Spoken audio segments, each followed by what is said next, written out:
आपका स्वागत है साइंस जीवी चैनल पे। बच्चों, आज क्लास 8 का मॉर्निंग शिफ्ट का साइंस का एग्ज़ाम था। इस वीडियो में हम देखेंगे उसकी आंसर की, और ये इवनिंग शिफ्ट वाले बच्चों के लिए काफ़ी इंपॉर्टेंट रहने वाली है, क्योंकि लगभग उसी पैटर्न पे ही आपका पेपर आएगा। तो जैसा कि आपको पता है 60 मार्क्स का ये क्वेश्चन पेपर होता है, जिसमें 15 क्वेश्चंस हैं। और पहले जो क्वेश्चन सेक्शन 1 है आपका, वो शॉर्ट आंसर्स हैं, उसी को हम सबसे पहले देखते हैं। पराश्रव्य ध्वनि उपकरण 20,000 से कम आवृत्ति पर कार्य करते हैं, तो ये असत्य हो जाएगा। आपको पता है पराश्रव्य जो है 20,000 से अधिक पर कार्य करते हैं। फिर ईंधनों का जलना किस प्रकार के प्रदूषण का मुख्य कारण है, तो ये वायु प्रदूषण आ जाएगा यहाँ। फिर बिटुमिन का एक उपयोग, ये कल हमने पढ़ा भी था इंपॉर्टेंट टॉपिक्स में। तो बिटुमिन का उपयोग किसके लिए होता है? सड़क निर्माण में।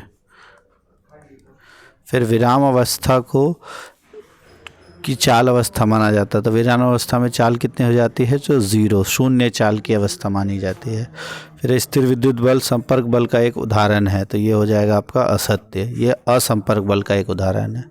फिर पेट्रोलियम का निर्माण कहाँ पे रहने वाले जीवों से हुआ था? तो समुद्र में रहने वाले जीवों से। ये सारा कल हमने इम्पॉर्टेंट टॉपिक्स में डिस्कस किया था, आपने वो नहीं देखा है तो ज़रूर देख लेना, उसमें से एग्ज़ाम में आएगा ही आएगा। फिर पौधों में लगभग कितने प्रतिशत जल होता है? तो लगभग 90% जो है पौधों में जल होता है। उसके बाद निराई को आपको परिभाषित करना है, तो जो खरपतवार है उनको बाहर निकालने की जो प्रक्रिया है उसको हम कहते हैं निराई। फिर है गुरुत्व केवल पृथ्वी का ही गुण है, ये असत्य है। गुरुत्व जो है गुरुत्वाकर्षण, वो सभी जो संसार में सभी वस्तुएं हैं उनका ये गुण होता है,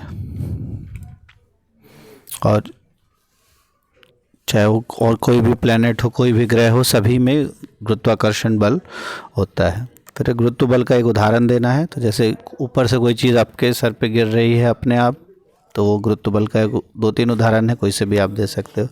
पेशीय बल का एक उदाहरण, कोई भी चाहे उठा रहे हो मांसपेशियों का इस्तेमाल करके, तो वो होता है पेशीय बल का उदाहरण। पेशीय बल ये हमने पढ़ा था संपर्क बल, जो आप मांसपेशियों के द्वारा लगाते हो। फिर कौन सी गैस के बुलबुले उठेंगे? जब जल में इलेक्ट्रोड हम डुबाते हैं, विद्युत धारा प्रवाहित करते हैं, तो जो गैस निकलती है हाइड्रोजन और ऑक्सीजन। फिर वन्य जीव समाप्त होने वाले प्राकृतिक संसाधन है, तो ये बिल्कुल सत्य है। तो ये पहले क्वेश्चंस के 12 पार्ट थे, सभी 1-1 नंबर के। अब इंग्लिश में देख लेते हैं फटाफट। तो पहला जो है ultrasound equipment works at frequency less than this, तो ये फॉल्स हो जाएगा। Burning of fossil fuel is major cause of air pollution. One use of vitamin, so surfacing of road. फिर उसके बाद state of rest is considered to be a state of zero speed. Electrostatic force is an example of contact force, so false. Petroleum was formed from the living organism living in the sea. फिर plant contains nearly 90% of the water. The weeding, it is the process of removing unwanted plants from the crops, is known as weeding. Gravity is a property of Earth alone. False. It is a property of every planet. Right then example of force of gravity, तो जब भी आपके ऊपर कोई example हो तो fall of apple from tree is an example of gravity. Muscular force, when we uplift और when we push anything with our muscles is an example of muscular force. Muscular force का definition आप इसमें बता सकते हो। फिर bubbles of 2 gases when electrode emerged in water, so oxygen and hydrogen, 2 gases आती है। और ऑक्सीजन कहाँ पे होता है अगर पूछा जाए, तो ये आपके जो कैथोड है, एनोड पे ऑक्सीजन निकलती है और कैथोड पे हाइड्रोजन, ये आप ध्यान रखना। हो सकता है अगले पेपर में आपसे ये पूछा जा सकता है। फिर wild life in exhaustible natural resource, so true. तो इनएग्जॉस्टिबल भी अच्छे से पढ़ लेना, इवनिंग वाले बच्चों आपका आ सकता है उसमें। फिर ये देखो, ये क्वेश्चन हमने किया था वाहक का, आपको अच्छे से बताया था। मलेरिया परजीवी का क्या होता है? मादा एनाफिलीज मॉस्किटो, तो इसका हो जाएगा आपका मादा एनाफिलीज मच्छर। फिर डेंगू के वायरस का क्या होता है? मादा एडीज मच्छर। हेपेटाइटिस ए का सूक्ष्म कारक जीव क्या है? विषाणु। और इससे बचाव का कोई एक उपाय, तो टीकाकरण के द्वारा इससे बचा जा सकता है। फिर हम गुरुत्व बल के नीचे चिपक क्यों नहीं जाते? और कील के नुकीले सिरे का क्षेत्रफल इसके शीर्ष की अपेक्षा बहुत कम क्यों होता है? तो क्यों जो आपका कील का नुकीला सिरा है वहाँ पर दाब अधिक लगता है, और हमें क्योंकि एक सरफेस के अंदर उसको प्रवेश करवाना है तो हमको कम से कम सरफेस एरिया रखते हैं ताकि दाब अधिक से अधिक लग सके। तो इसको डिटेल में हम डिस्कस करेंगे, अभी बस जल्दी जल्दी जो शॉर्ट क्वेश्चन है उसको डिस्कस कर रहे हैं। फिर एलईडी का पूरा नाम ये भी आपको बताया था आएगा। एलईडी होता है लाइट एमिटिंग डायोड।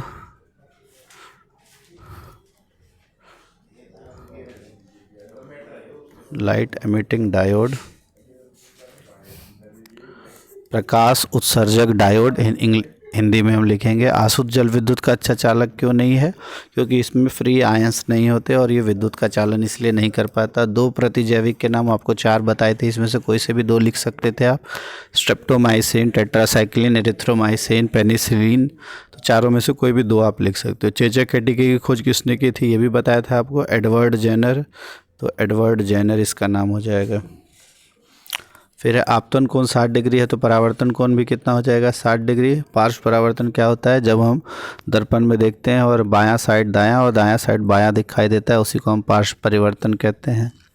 फिर ये भी आपको बताया था विसरित और नियमित परिवर्तन, कि जब समांतर रेखाएं एक परावर्तक सतह से टकराकर समांतर हो जाएं तो वो कहलाती हैं नियमित परावर्तन, और यही समांतर जो आपतित किरण परावर्तन के बाद समानांतर नहीं जाती हैं तो उसे हम कहते हैं विसरित परावर्तन। ये क्वेश्चन देखो इस तरह का आपको बोला था आएगा कि 2 सेकंड में 20 दोलन पूरा करता है। आवृत्ति क्या होगा? आवृत्ति क्या होती है? प्रति सेकंड होने वाले दोलनों की संख्या। तो 2 सेकंड में अगर 20 कर रहा है तो 1 सेकंड में कितना हो जाएगा? 20/2, मतलब 1 सेकंड में 10 दोलन। तो आवृत्ति की यूनिट होती है हर्ट्ज, तो 10 हर्ट्ज। फिर ये हमने कर लिया। मलेरिया पैरासाइट का होता है फीमेल एनाफिलीज मॉस्किटो।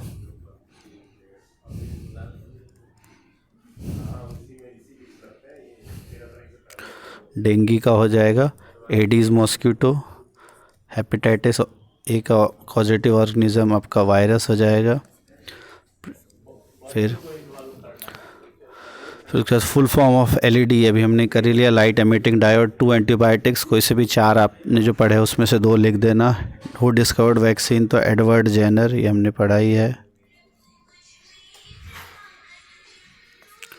फिर एंगल ऑफ इंसिडेंस 60 है तो एंगल ऑफ रिफ्लेक्शन क्या हो जाएगा? ये भी 60। लेटरल इन्वर्जन अभी हमने पढ़ लिया। Left becomes right, right becomes left. Regular diffusion, regular reflection, diffuse reflection, ये भी आपको अभी डिस्कस कर ही लिया हमने। फिर 20 टाइम्स अगर ऑसिलेशन हो रहा है 2 सेकेंड्स में तो फ्रीक्वेंसी क्या होगी? तो फ्रीक्वेंसी होता है नंबर ऑफ ऑसिलेशंस पर सेकेंड। तो 2 सेकेंड में 20, तो 1 सेकेंड में हो जाएगा 10, तो फ्रीक्वेंसी हो जाएगी इसकी 10 हर्ट्ज़। तो बहुत इजी पेपर आया था आपका, और जो बताया था लगभग वही पेपर आपका आया। फिर पेट्रोलियम के आपको 7 संघटक बताए थे, उसमें से कोई से भी आप 2 लिख सकते हो। इसके बारे में हम डिटेल में जो एक्सप्लेन करने वाले क्वेश्चन है वो डिटेल में आपको करवा देंगे। फिर गाड़ी चलाते समय मैंने बताया था पीसीआरए के 4 सुझाव थे, उसमें से कोई 2 सुझाव आपको लिख देना था। फिर जैविक खाद उर्वरक की अपेक्षा अधिक अच्छी क्यों मानी जाती है? ये भी आपको बताया था। उर्वरक और खाद में अंतर, उसमें से आपको इसका आंसर करना था। सिंचाई के 3 पारंपरिक तरीकों के बारे में भी बताया गया था, तो ये भी आपको लिखना था इसमें। ये सारे क्वेश्चंस आंसर जो हैं वो हम डिटेल में सारे शाम को देखते हैं। अभी शॉर्ट में जल्दी जल्दी एमसीक्यूज़ वाले क्वेश्चंस और शॉर्ट आंसर्स देखते हैं। फिर है मानव कर्ण के चित्र में आपको ए और बी को पहचानना है। तो जो इसमें ए है, ए हो जाएगा आपका आंतरिक कान, आंतरिक कर्ण, और बी जो है वो है आपका ईयर ड्रम, ये जिसे हम कहते हैं कर्णपटय। हिंदी में कर्णपटय, इंग्लिश में ईयर ड्रम। और दूसरा इसमें पूछा गया है ध्वनि की प्रबलता आयाम पर कैसे निर्भर करती है? तो आयाम के वर्ग के समानुपाती होती है। जो प्रबलता है वो ध्वनि के आयाम के वर्ग के समानुपाती होता है। फिर विद्युत लेपन भी आपको बताया था, उसकी परिभाषा लिखनी थी। 2 विद्युत लेपन वस्तुओं के उदाहरण। फिर विद्युत धारा किसी चालक विलयन से प्रभावित होती है तो विलयन पर क्या प्रभाव होता है? ये 3 बिंदु आपको बता देने थे। इंग्लिश में भी वही सेम क्वेश्चन है, इसके बारे में हम डिस्कस करेंगे डिटेल में शाम को सारे आंसर्स। अब देखते हैं जो शॉर्ट क्वेश्चंस आपके सेक्शन डी में आते हैं मैच द फॉलोइंग के। शुक्राणु, अमीबा, हाइड्रा, मेंढक, भेड़ और गर्भ, टेडपोल, स्तनधारी, द्विखंडन, भ्रूण की अवस्था, मुकुलन और मानव एकल कोशिका। तो सबसे पहले देखो, अगर जो सबसे आसान है हाइड्रा जो है वो उसमें क्या होता है, मुकुलन, ठीक है। उसके बाद मेंढक से जो है वो टेडपोल कनेक्टेड है। फिर अमीबा में द्विखंडन होता है तो इसका हो जाएगा द्विखंडन। फिर उसके बाद शुक्राणु जो है वो मानव में जो एकल कोशिकाएं होती हैं, दो, पुरुषों में होती है शुक्राणु, महिलाओं में होती है अंडाणु। तो शुक्राणु जो है वो मानव एकल कोशिका हो जाएगी। फिर है भेड़, तो भेड़ सबसे पहला स्तनधारी जिसका क्लोनिंग किया गया था वो हो जाएगा, और गर्भ का हो जाएगा भ्रूण की अवस्था। तो ये सारे मैच द फॉलोइंग आपने कर लिए। अब सारे क्वेश्चंस आपके 2-2 नंबर के हैं, काफ़ी इजी हैं एमसीक्यूज़। विटामिन ए की कमी से होने वाला रोग तो होता है रतौंधी, ऑप्शन नंबर सी इसका सही होगा। विटामिन ए की प्रचुर मात्रा किस में पाई जाती है, तो ये पाई जाती है कच्चे गाजर में, दूध एवं दही में, मछली के तेल में, या उपरोक्त सभी में पाई जाती है। फिर है इंग्लिश में, तो स्पर्म का हो जाएगा ह्यूमन सिंगल सेल, अमीबा का हो जाएगा बाइनरी फिजन सी, हाइड्रा का हो जाएगा बडिंग, फ्रॉग का होगा टेडपोल, फिर शीप फर्स्ट क्लोन्ड एनिमल, और फिटस का हो जाएगा स्टेजेस ऑफ एम्ब्रियो। फिर disease due to lack of vitamin A, तो night blindness, vitamin A is rich food in, तो ये इसके तीनों ऑप्शंस है, तो ऑल ऑफ दीज आपका सही हो जाएगा। फिर थर्ड क्वेश्चन था इसमें कि चाक्षुषु विकृत युक्त व्यक्तियों के लिए सर्वाधिक लोकप्रिय साधन, तो ये हो जाएगा ब्रेल पद्धति, जो नहीं देख सकते। और नेत्र में शलाकाएँ किसके लिए सुग्राही होती है, तीव्र प्रकाश, रंगों के लिए, रंग एवं तीव्र प्रकाश, या मंद प्रकाश। तो जो रॉड सेल्स हैं वो मंद प्रकाश के लिए सुग्राही होती हैं, तो ऑप्शन नंबर डी हो जाएगा। फिर है बल्ब में इस तरह जो है ये किसका प्रतीक होता है, तो ये आपके विद्युत सेल का प्रतीक होता है, और एक से अधिक होता तो वो बैटरी का प्रतीक होता। फिर most popular resource for visually challenge person is braille system, rod cells in eye are sensitive to dim light. फिर यहाँ पर है आपके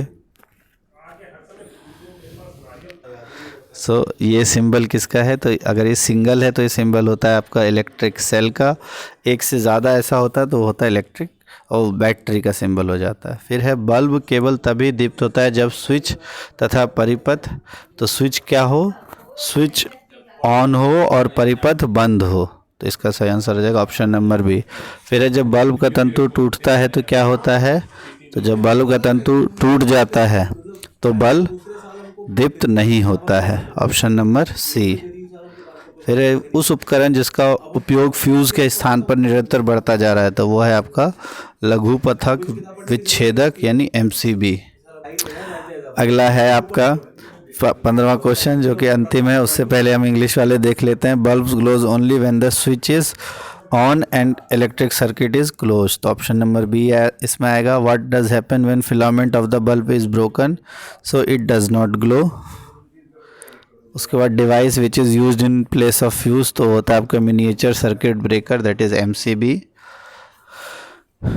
फिर नेक्स्ट है आपका डैश अजैव घटकों के उदाहरण है, तो अजैव घटक जिनमें जीवन नहीं होता वो कौन से हो जाएंगे, सूर्य का प्रकाश, जंतु तो ये नहीं होगा, जंतु ऊष्मा ये भी नहीं होगा, ऊष्मा पौधे ये भी नहीं होंगे, तो ऑप्शन नंबर डी होगा सूर्य का प्रकाश और मृदा। फिर डॉल्फिन में अनुकूलन उन्हें वायु में किसके द्वारा सांस लेने की अनुमति देता है, तो जो डॉल्फिन और वेल्स ये सांस किस लिए ले पाते हैं, जो उनमें ब्लो होल्स होते हैं यानी वात छिद्र। फिर मेंढक के पश्चपाद में जाल युक्त पादंगुलियाँ उन्हें किस में सहायता करती हैं, तो वो उनको तैरने में सहायता करती है, ऑप्शन नंबर सी। फिर है स्क्विड क्या होता है, अगला है स्क्विड क्या है, तो स्क्विड एक समुद्री जंतु होता है। उसके बाद that's an example of abiotic factor, तो ये है आपका सनलाइट और soil. Adaptation in dolphin allow them to breathe in air, ये है आपका blow holes. Webbed feet in frog helps in swimming, और squid is a sea animal. तो ये सारे क्वेश्चंस आप देख लो, आंसर्स मिला लो, और जो डिटेल्ड आंसर की है सारे क्वेश्चंस की वो हम शाम को लेके आएंगे, और लगभग जितने टॉपिक्स बताए थे उसी से आपका पेपर आया है। तो जिनका भी इवनिंग शिफ्ट का एग्ज़ाम हो, जो आपको टॉपिक्स बताए गए हैं उस पे से अच्छे से पढ़ लो, उन्हीं में से आपका पूरा पेपर आएगा। तो ऑल द बेस्ट, पढ़ाई करते रहो। थैंक्स फॉर वॉचिंग साइंस जेवी, और शेयर कर देना दोस्तों तक।